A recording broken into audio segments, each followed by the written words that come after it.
खंबा घड़ी। मैं हूँ राधिका सोमानी और आज के वीडियो में हम लोग महात्मा गांधी जी के बारे में कुछ मैं आप लोगों के साथ वन लाइनर्स शेयर करूँगी। आप इंडिया के किसी भी सिविल सर्विस का एग्ज़ाम दे रहे हो तो महात्मा गांधी जी का टॉपिक बहुत इम्पॉर्टेंट है और ये सभी के सिलेबस में रहता ही है और इसमें से एक या दो क्वेश्चंस तो बनते ही हैं। तो ये जितने भी वन लाइनर्स हैं सारे आपके लिए बहुत इंपॉर्टेंट है। आप मेरे साथ इन्हें रिपीट कीजिए और हाथों हाथ इसी वीडियो में लर्न कर लीजिए। तो चलिए आज का वीडियो शुरू करते हैं। महात्मा गांधी 9 जनवरी 1915 को दक्षिण अफ्रीका से भारत लौटे थे।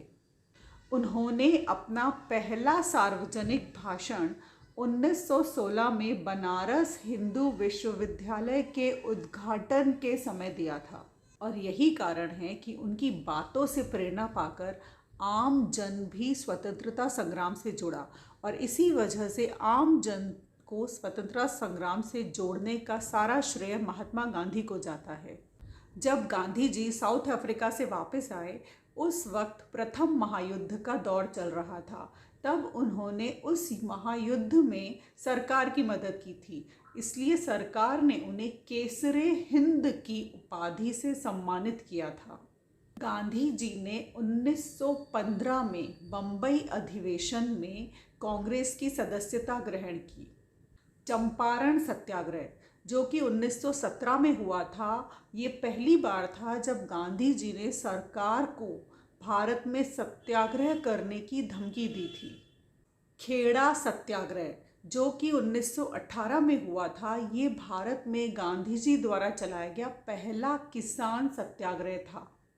रोलेट एक्ट, जलियांवाला बाग कांड और खिलाफत आंदोलन के जवाब में गांधी जी ने 1 अगस्त 1920 को असहयोग आंदोलन प्रारंभ करने की घोषणा की। असहयोग आंदोलन का प्रस्ताव C.R. दास ने रखा जो पहले इसके विरोधी थे। 12 फरवरी 1922 को बारदौली में हुई कांग्रेस की बैठक में असहयोग आंदोलन को समाप्त करने की घोषणा की। जिस समय जनता का उत्साह चरम पर था, उस समय जब गांधी जी ने ये आंदोलन वापस ले लिया तब सभी को बहुत आघात पहुंचा और इस पर तिलक ने कहा, जिस समय जनता का उत्साह अपने चरम पर था उस समय पीछे हटने का आदेश देना राष्ट्रीय अनर्थ से कम नहीं था। अब इन सब बातों से गांधी जी की स्थिति थोड़ी कमज़ोर हुई तो सरकार ने इस बात का फ़ायदा उठाते हुए गांधी जी को गिरफ्तार कर लिया और न्यायाधीश ब्रूम फील्ड ने उन्हें 6 वर्ष के कारावास की सज़ा दी असंतोष भड़काने के आरोप में।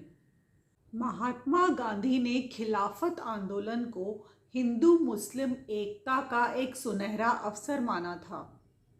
17 अक्टूबर 1919 को अखिल भारतीय स्तर पर खिलाफत दिवस मनाया गया। भारत छोड़ो आंदोलन के प्रति सरकार की दमनात्मक नीति के विरुद्ध गांधी जी ने आगा खां पैलेस में 10 फरवरी 1943 को 10 दिन के उपवास की घोषणा की। मुस्लिम लीग ने कराची में 1943 में विभाजन करो और छोड़ो का नारा दिया। 23 मार्च 1943 को मुस्लिम लीग ने पाकिस्तान दिवस मनाने का आह्वान किया। भारत छोड़ो आंदोलन राष्ट्रीय स्वतंत्रता संघर्ष का प्रथम आंदोलन था जो नेतृत्व विहीनता की स्थिति में भी अपने उद्देश्य को पूरा कर सका। भारत छोड़ो आंदोलन अगस्त क्रांति के नाम से भी जाना जाता है और इसे भारतीय स्वतंत्रता संघर्ष की अंतिम महान लड़ाई के नाम से भी जाना जाता है। भारत छोड़ो आंदोलन के 9 अगस्त 1942 को शुरू होते ही गांधी जी और अन्य कांग्रेस के नेताओं को गिरफ्तार कर लिया गया।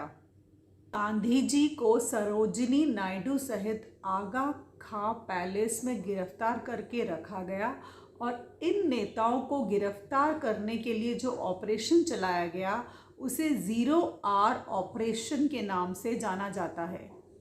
ये थे कुछ इम्पॉर्टेंट वन लाइनर्स। आप इन सभी को मेरे साथ रिपीट कीजिए और इस वीडियो में लर्न कर लीजिए। मिलती हूँ आपसे नेक्स्ट वीडियो में, तब तक के लिए गुड बाय।